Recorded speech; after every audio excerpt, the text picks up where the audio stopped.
Merhaba arkadaşlar, Mutfak TV'ye hoş geldiniz. Bugün sizlere yoğurtla, mayasız, çok güzel bir peynir tarifim var. Dilerseniz sizleri bekletmeden hemen yapımına geçiyorum. Yapımına geçmeden önce beni nerelerden takip ediyorsunuz arkadaşlar? Yorumlarda yazarsanız çok çok sevinirim. Şimdi tarifime geçiyorum. Peyniri kavanozlarda yapacağım arkadaşlar. 2 tane yarım litrelik kavanoz kullanacağım. Bu arada yoğurdum 1 kilo 250 gram. Şimdi yoğurtumu kavanozlara koyuyorum. Maya falan kullanmayacağız arkadaşlar. Sadece yoğurtla çok basit bir peynir tarifi olacak. Ben sadece böyle göstermelik tarifte az yapıyorum. Ama fazla fazla dilerseniz yapabilirsiniz. Kavanozlarımıza yoğurdu eşit bir şekilde paylaştıracağım.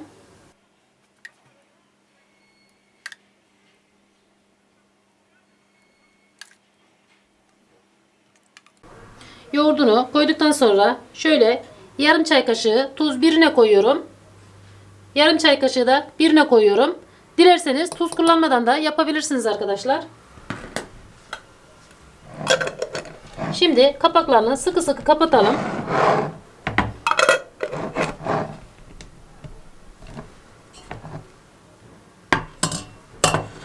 Şöyle tencereme kavanozlarımı yerleştiriyorum.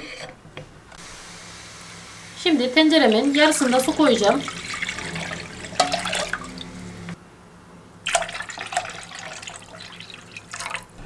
Suyunu koydum arkadaşlar. Tencerenin biraz yarısından şöyle 1,5 parmak kadar fazla koydum. Şimdi ocağıma alıyorum tenceremi. Tenceremi ocağıma aldım. Şimdi yoğurt üzerine çıkıp suyu da altına çökene kadar kavanozlarımı kaynatacağım. Ne kadar kaynattığımı da sizlere söyleyeceğim arkadaşlar detaylı olarak. Şimdi kapağını kapatıyorum. Ara ara kontrol edelim. Ara ara kontrol ediyorum. Yoğurdumuz bayağı sıvılaşmaya başladı. Kavanozu sallamayalım. Yoğurt üzerine suyu dibine çöksün. Peynirimiz oldu arkadaşlar. Şöyle de göstereyim. Dediğim gibi ara ara kontrol ettim. Bu arada yarım saatten fazla kaynadı. 40 dakikaya yakın. Gördüğünüz gibi suyu tabana çöktü. Peyniri de üzerine çıktı. Şimdi ocağımın altını kapatıyorum. Şöyle kavanozlarımı çıkartıyorum. 1 saate yakın soğuması için kenara alıyorum. Peynirlerimi 1 saat bekletip soğuttum arkadaşlar. Vaktiniz varsa daha fazla bekletebilirsiniz. Ben videoyu hazırlayacağım için 1 saat anca bekletebildim.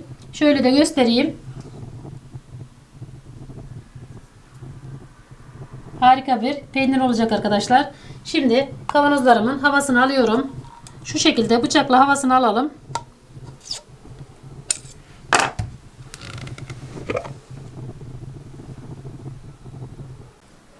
Şimdi tencereme bir tane süzgeç yerleştiriyorum. Şöyle peynirimi tabana geçirmeyecek şekilde bezle süzüyorum.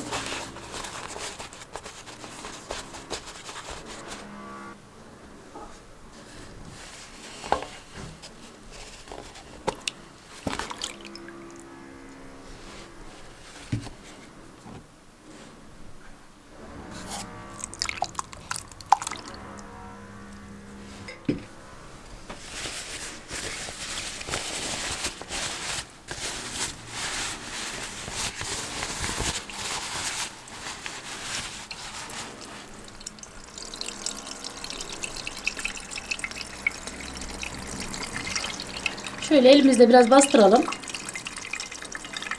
Suyu birazcık süzülsün. Şimdi arkadaşlar şu şekilde şu ucundan bağlıyorum. Tamamen yerleştirdikten sonra şu şekilde düz bir tane tabak veyahut böyle düz bir şey bulup üzerine koyalım arkadaşlar. Şöyle üzerine ağır bir tane su veyahut başka bir şey de koyabiliriz.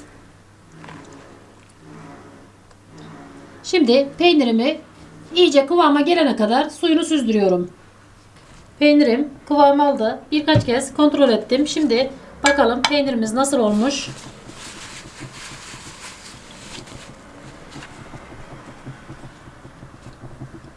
Şimdi de servise geçiyorum.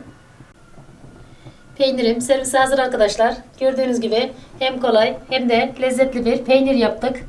Bu şekilde siz de evlerinizde hazırlayıp peynirinizi taze taze tüketebilirsiniz. Şimdi de şöyle bir dilimleyeyim.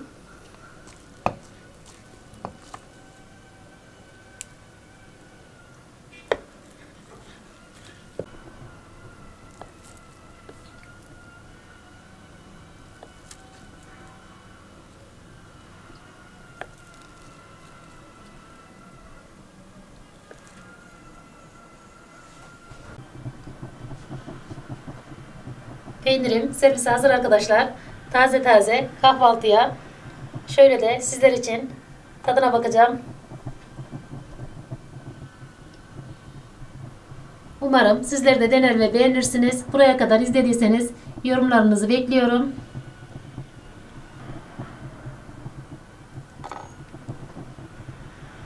Lezzeti süper olmuş arkadaşlar.